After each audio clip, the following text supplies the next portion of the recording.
If I were in my 20s, which for me was a very long time ago, and I had just $1,000 to invest and I wanted to make the most of it while keeping risk under control, here's exactly how I'd approach it. $1,000 might not sound like a fortune, but if invested wisely, it can lay the foundation for long-term financial security. The beauty of investing early is that even small contributions have the potential to grow exponentially over time. The goal isn't instant wealth, but building habits and strategies that work over a lifetime. My name is William, not my real name.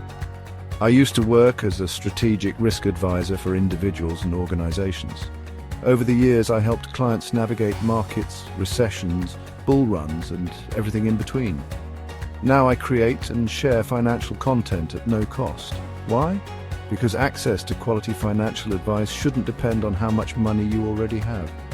My mission is to help regular people make smart money choices without having to pay thousands in advisory fees. Step 1, Roth IRA or Roth 401k. I would open a Roth IRA or Roth 401k. These accounts are powerful because you contribute after-tax dollars and in return, your investments grow tax-free. That means when you retire, you can withdraw both your contributions and earnings without paying a cent in taxes. Advantages: tax-free growth, tax-free withdrawals in retirement, and no required minimum distributions for Roth IRAs, ideal for younger investors in lower tax brackets. Disadvantages: contributions are limited annually, and early withdrawals may incur penalties unless certain conditions are met. Step 2, stock allocation. Next, I would allocate 70% of the total investment towards stocks. This allocation aims to maximize long-term growth by investing in companies that create products, deliver services, and drive economies. Advantages: historically, stocks have provided higher returns than bonds, savings accounts, or other conservative investments. Disadvantages: stocks are volatile. They can lose value in the short term, which may be unsettling for new investors. Step 3, US stock market ETF. Of that 70%, 25% would go into a US stock market ETF, like Vanguard's VTI. This fund covers a broad swath of publicly traded American companies. Why it matters: diversification across the entire US market reduces the risk associated with individual stocks. VTI includes giants like Apple and Amazon, as well as smaller firms. Advantages: low fees, high diversification, exposure to economic growth. Disadvantages: market downturns impact all sectors, no guarantee of returns. Step 4, small cap value fund.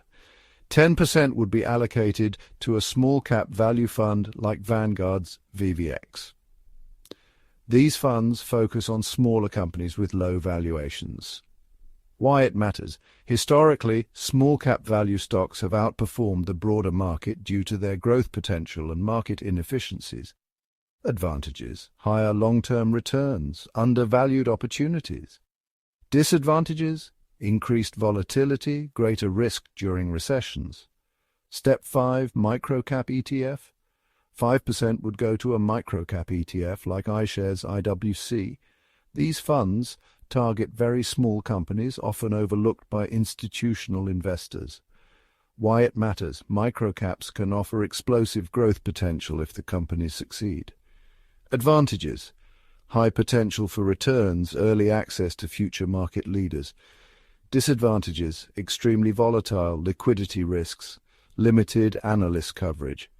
Step 6, REITs, real estate investment trusts. 10% would go into a REIT like Vanguard's VNQ. Why it matters: REITs allow investors to benefit from real estate without the hassle of owning physical properties. Advantages: regular dividend income, portfolio diversification, inflation hedge. Disadvantages: sensitive to interest rates, may underperform during economic slowdowns. Step 7, Pacific Region Index Fund. 5% would go into a Pacific region fund such as Vanguard's VPAX.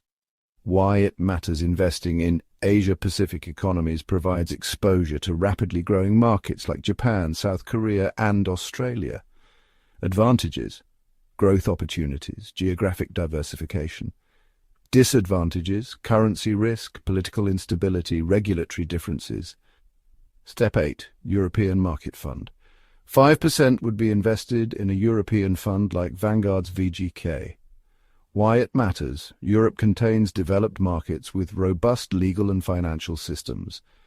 Advantages: stability, exposure to global brands. Disadvantages: slower growth, economic challenges within the European Union. Step 9. International Small Cap Value Fund. Another 5% would go into an international small cap value fund like DFA's DVX.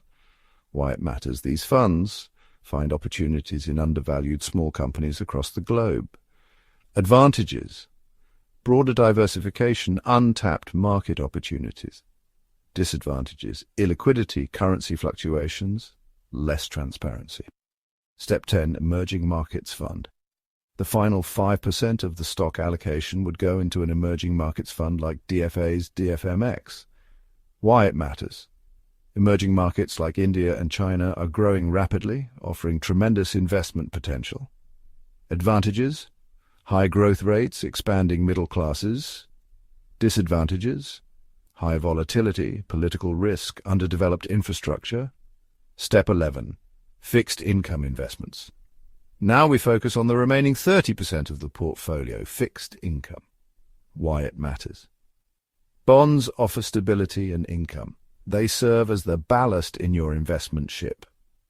Advantages: lower volatility, predictable income. Disadvantages: lower returns, interest rate sensitivity.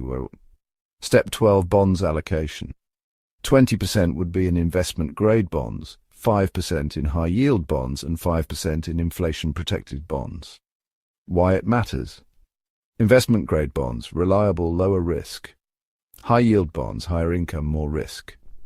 Inflation-protected bonds preserve purchasing power. Step 13. Importance of bonds. Bonds may seem boring, but they become essential during times of crisis. If you've never lived through a major market downturn, and I have lived through several, it's hard to understand how unsettling it can be. Bonds can help you sleep at night. Final thoughts. If this breakdown helps you feel more confident about investing, give it a like or follow. The goal is to remove confusion and bring clarity. You don't need a finance degree or thousands of dollars to start. All you need is a plan, consistency, and a willingness to learn. As always, this information is not financial advice and should not be considered in that regard, just a friend speaking out loud. If you would like more information like this, be sure to select the like or subscribe buttons and ring that bell to be notified when the next video is posted. Thank you for listening to an old dogger ranting, and see you soon.